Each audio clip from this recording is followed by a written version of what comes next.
Hello जी दोस्तों, नमस्कार। एक नई कहानी में आप सबका स्वागत है।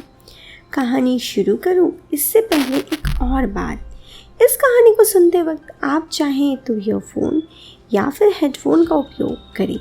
इससे इस कहानी की ऑडियो आपको पसंद आएगी जब आपके कानों तक पहुंचेगी। चलिए अब इस प्यारी सी कहानी को शुरू करते हैं। और हाँ, इस कहानी को सुनते वक्त आप चाहें तो ईयरफोन या फिर हेडफोन का उपयोग करें। इससे इस कहानी की ऑडियो भी आपको पसंद आएगी जब आपके कानों तक पहुंचेगी। चलिए अब इस प्यारी सी कहानी को शुरू करते हैं। मेरा नाम जया है। मैं नागपुर की रहने वाली हूँ। मेरी उम्र 24 साल है और मैं MBA की तीसरे वर्ष की छात्रा हूँ। मेरे घर में मम्मी, पापा और बड़े भाई हैं। पापा का नाम किशोर, वो एक सरकारी स्कूल में टीचर है। मम्मी का नाम रुकीम और वो एक गृहिणी है। मेरे बड़े भाई रोहन की किराने की दुकान पर काम करते हैं। मेरे पिताजी की तनख्वाह ज़्यादा नहीं है, इसलिए भाई ने पढ़ाई छोड़ दी। मुझे भी पापा जैसे तैसे पढ़ा रहे थे और मेरी 12वीं तक की पढ़ाई होने के बाद मेरे पिताजी ने मुझे एक बड़े कॉलेज में दाखिलवा करा दिया। कॉलेज की शुरुआत के 1-2 महीने ऐसे ही गुजर गए। अब कॉलेज में अमीर लड़कियों का रहन सहन मुझ पर प्रभाव डालने लगा। मुझे भी लगने लगा कि मैं भी बाकी लड़कियों की तरह महंगे महंगे कपड़े पहनूं, मोबाइल आदि यूज़ करूं। पर मेरे घर वालों की हैसियत उतनी नहीं थी जिससे कि मैं शौक पूरी करने के लिए पैसा दे सके। बस इसी से मैं अपना मन मारकर रहने लगी। ऐसे ही दिन गुजरने लगे। इसी बीच मेरी एक अच्छी सहेली बन गई।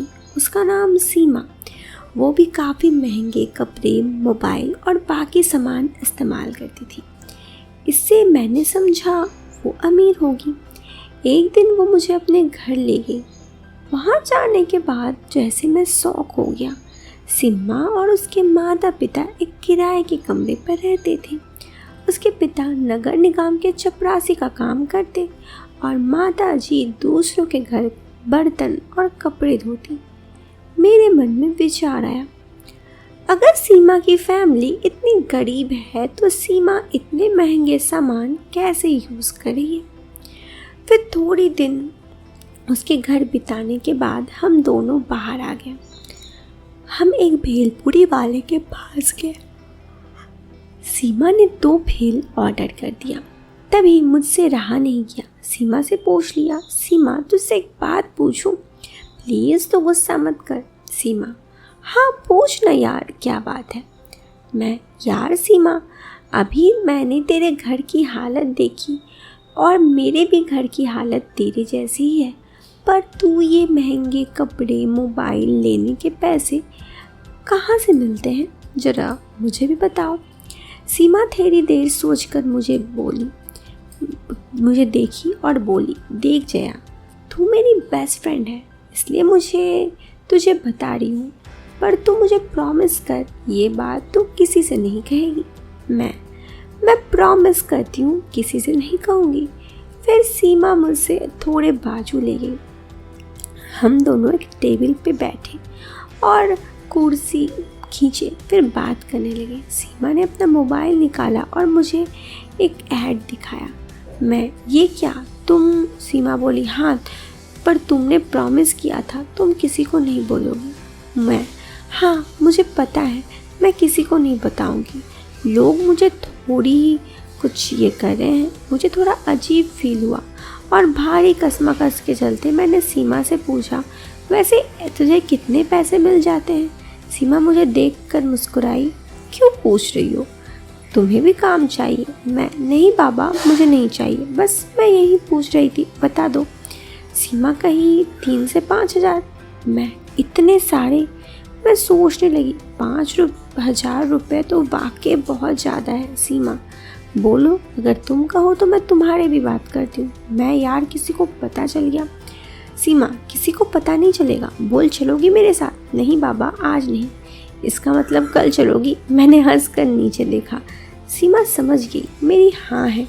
सीमा पर उसने कहा, क्या बात कर रही हो? मैंने कहा, हाँ यार। उसने कहा, फिर तो मैडम तुम्हें 5,000 नहीं बल्कि 50,000 मिलेंगे। मैंने, क्या? वो तो एकदम चौंक गई मैं। फिर धीरे से बोली, पर यार मैं रात को आ नहीं पाऊँगी। सीमा, बुद्धू, तुझे कौन बोलता है कि तुम्हें रात में आना है? तुमने तो अभी बोला कि रात में। अरे दिन में भी आ सकती हो। मुझे डर लग रहा है।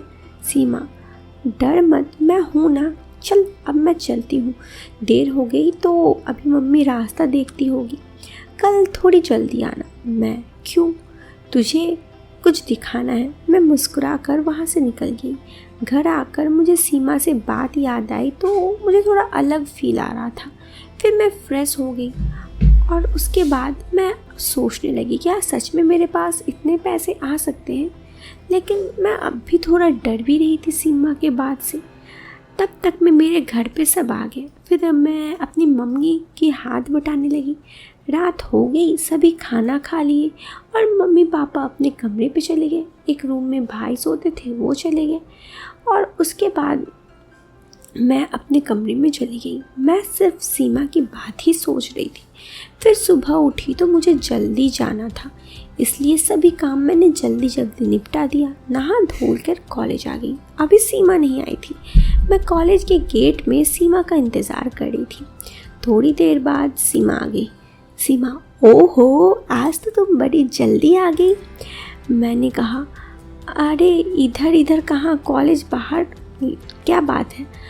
तुम इतने देर की, मैं कब से तेरा वेट कर रही थी। ठीक है, अब चल, अब जल्दी। अरे इधर किधर, कॉलेज बाहर ले जा रही है।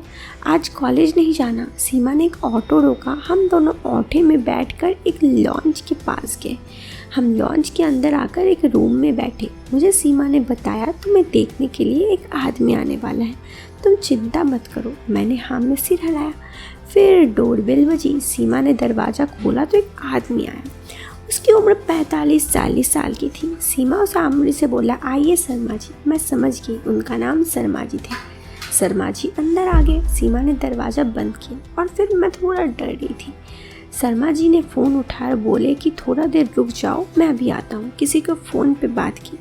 फिर उन्होंने फ़ोन रख दिया और सीमा से बोले कि इसको सब समझा दियो। मैंने कहा, हाँ। फिर उस आदमी ने मेरी कुछ फ़ोटोज़ वगैरह क्लिक की और उसके बाद सीमा से उस आदमी ने कुछ बात की। तभी शर्मा जी का फ़ोन आया। शर्मा जी बोले, ठीक है, भेजता हूँ। शर्मा जी ने सीमा से बोले, चल सीमा, 50,000 में हो गया, तो ये लो पैसे, इस पर जाओ और हाँ, मेरा टाका 10 टाका, इसे समझा देना। शर्मा जी ने कागज़ पर पता लिखा और सीमा को दे दिया और वो चले गए और मैं भी वहाँ पे बैठी थी। सीमा ने कहा, चलो मैडम, जाना है, और फिर हम दोनों वहाँ से निकले गए। सीमा मुझे वो पता बताई और कहा, जाओ और ध्यान रखना कुछ गड़बड़ ना हो जाए। मैंने हामी भरते हुए ऑटो रोका और पते पे पहुँच गई। ये बहुत ही आलीशान बंगला था। मैं तो देखते ही रह गई। मैं उस बंगले की गेट में पहुँची। जैसे ही वहाँ पहुँची, गार्ड आकर पूछा, आप जया जी? मैंने हाँ में सिर हिलाया। गार्ड ने दरवाज़ा खोला और मुझे अंदर जाने के लिए कहा। बंगला अंदर से कोई महल जैसा था। मैं अंदर आकर रुकी। तभी सामने वाली कमरे से एक बॉडी बिल्डर आदमी निकला जिसका उम्र 50 साल पार कर चुका था। वो मेरे पास आया। उसने सोफ़े में बैठने के लिए कहा। मैं सोफ़े में बैठ गई। वो आदमी मेरे बगल में आकर बैठा।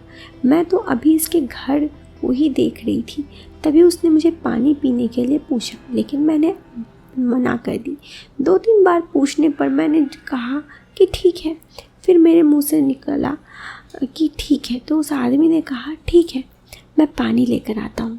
दोस्तों, फिर क्या हुआ, ये कहानी बहुत ही इंटरेस्टिंग है। तो इस कहानी को शुरुआत तो हो चुकी है, एंडिंग सेकंड पार्ट में करते हैं। अभी के लिए इस वीडियो से लेते हैं अलविदा। मिलते हैं एक नेक्स्ट वीडियो में। आप इस वीडियो को लाइक कर सकते हैं और चैनल पे पहली बार आए हैं तो सब्सक्राइब करें। तब तक के लिए bye bye, take care, bye.